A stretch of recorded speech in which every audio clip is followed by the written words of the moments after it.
Thank you, Mr. Chair, Madam Vice Chair, and members of the wonderful E&T Committee. This is truly an important moment in my life. Sometimes you cannot imagine where you will be in your future life, and I certainly never imagined the honor of my inauguration into Team Septic. And I know you're also a member, Delegate Stein, so there you go. If that gives you any idea of what we're talking about today. The word of the day for my hearing is feculence. So if you do not know what that means, you can look that up, but you'll probably be able to figure it out from context clues. So I am asking for your thoughtful consideration of House Bill 747, which addresses environmental contamination associated with neglected wastewater systems, septic tanks. Right? In my area in particular, everybody has a septic system. This legislation requires that septic systems must be inspected and pumped at the time of a property transfer if these services have not been performed in the previous 3 years. And the 3-year timeline, I understood, was suggested by the Maryland On-Site Wastewater Association. There is clear evidence that failing septic systems contribute to water contamination, particularly E. coli, but there are currently no requirements to inspect them. This bill formalizes best practices. It protects both homeowners, renters, this does apply to rented property, and our environment. I do want to say that the reason I became interested in this bill is that, again, Delegate Stein and I several years ago met with folks from MDE and Baltimore County because we were and are still having serious problems with E. coli contamination in the Gunpowder River. I am on the river a lot. I kayak and I don't tube anymore because it's always, the levels are always way too high for me to risk it. Last summer I couldn't even kayak because after having surgery I was not supposed to get near that water, right? So I asked at that time, well, what can we do about this and what's causing it? And our river keepers said, well, we're pretty sure it's all these aging septic systems in addition to other factors. So there's some other factors probably contributing to it, but aging septic systems along close to the river, and there are a whole lot of old homes in that area that may be contributing to this. However, there's no way to test for that. And there are no requirements to actually make sure that you're maintaining your home in a way that will not contaminate our water supply. So that's what this bill does. There are 3 amendments. One amendment that's already been submitted to all of you through council, and that's a Maryland Department of Environment amendment that only changes the place in the code that this belongs. So it's very simple, technical amendment. They are in support with that amendment that they wrote.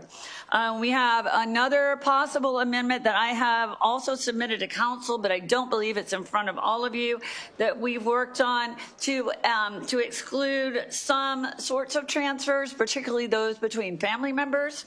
Anyone, and you'll see those as well if this goes to subcommittee. And then a 3rd amendment that's also a suggested amendment that has gone to council that basically plagiarizes Delegate Stewart's bill from a few years ago as far as a reporting requirement and a certificate of completion of necessary work for failing systems, so that there is some compliance portion to this bill, which is not how it was originally written. So with all of that, I ask for a favorable report on House Bill 747. All right. Good afternoon, members of the committee. I am Emily Ranson with Clean Water Action, here in great support of House Bill 747.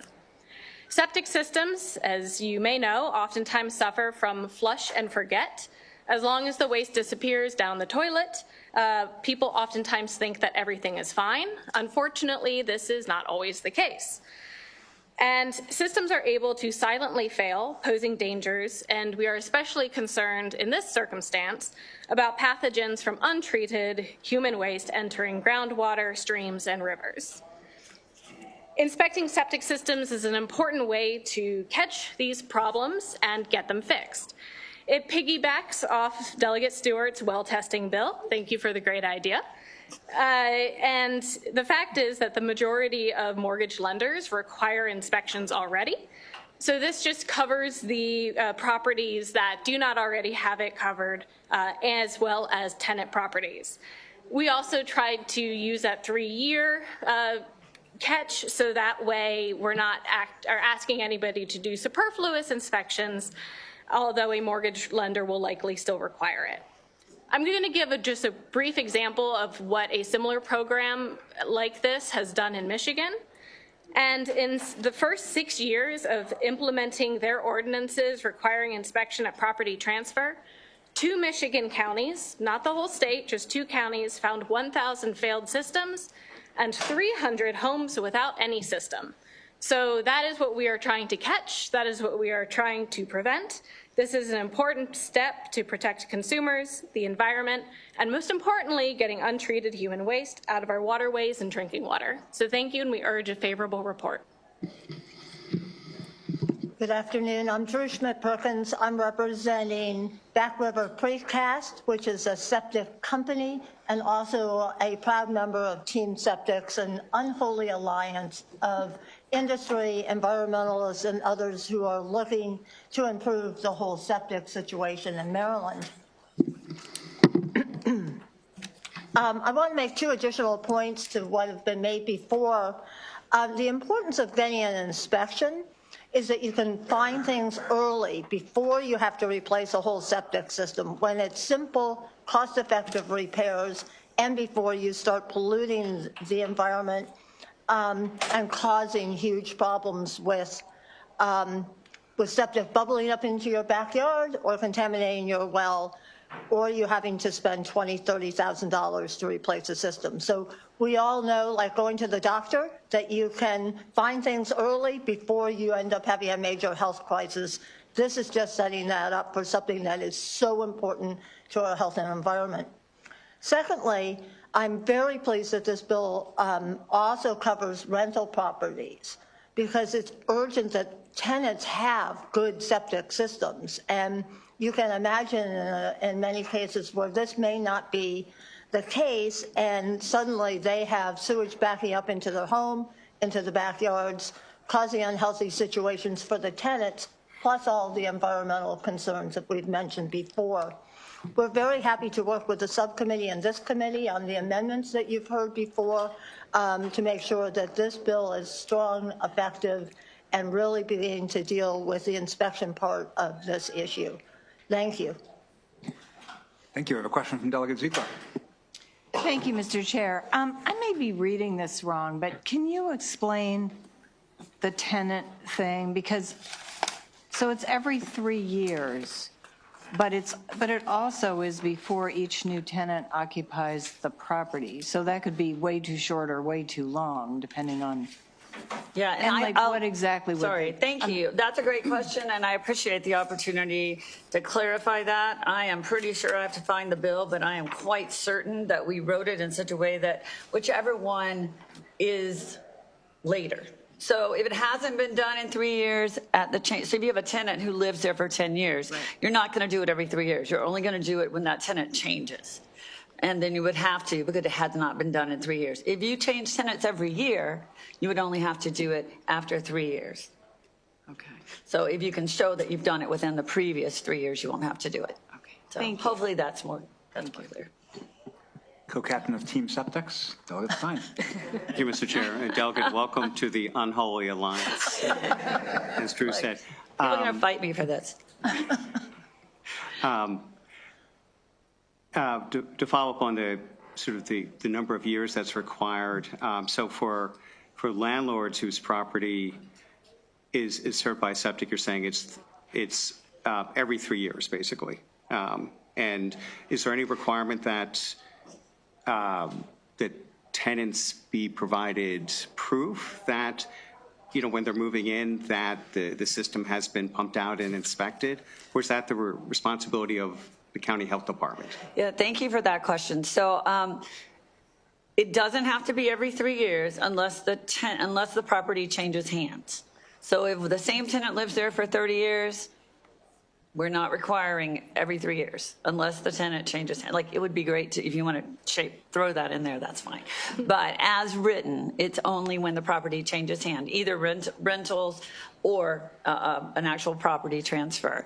And then, yes, the third amendment that you haven't seen yet, but that has been sent into council to be a proposed amendment, is to require that reporting. It followed up by a certificate of completion of work if necessary. Okay, thank you. And does the report go to the county health department? I believe I wrote it for MDE. I think you wrote it for both. Did I write? I wrote it for both. Thank you. Okay, all right, thank you. Delegate Otto. Thank you, Mr. Chairman. Ms. Schmidt-Perkins, I know, Yes. it's confusing, yeah. Yeah, and who did you say you represented? Back River Precast, Matt Geckel. You're often listed as comes here. Team Septics. Is that- And the sign-up thing gets interesting, yes. Well, So I Team understand Septics is that. sort of our coalition, yes. Now, do they use climate-friendly concrete in making these systems? I will take that question back to Mr. Geckel I'd and be find out. interested to know. Thank you. Yes. Okay, I see no further questions. We do have a couple of informational witnesses, Ryan Nagy and Edward Harrison from the Maryland On-Site Wastewater Professionals Association. Thank you.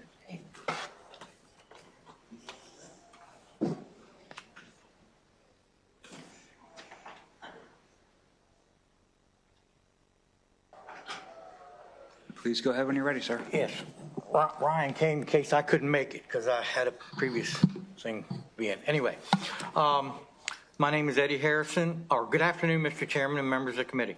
My name is Eddie Harrison. I'm the Vice President and Legislative Liaison for MALPA. This testimony is for information only. MALPA cannot officially support or oppose this bill. This organization is a very diverse group of on-site wastewater professionals made up of both private and public sectors. Our group of professionals range from conservative professionals that resist any change or more progressive professionals that don't want to change everything. House Bill 747 would significantly impact the on-site wastewater industry by creating significant upswing in business for PTI inspectors and installers, which is good. But all blue-collar professionals are experiencing a labor shortage so that this may result in higher prices and wait times to repair these systems. On the other hand, there are many failing systems out there that are going undetected, and new property owners purchasing homes where the systems fail soon after purchase.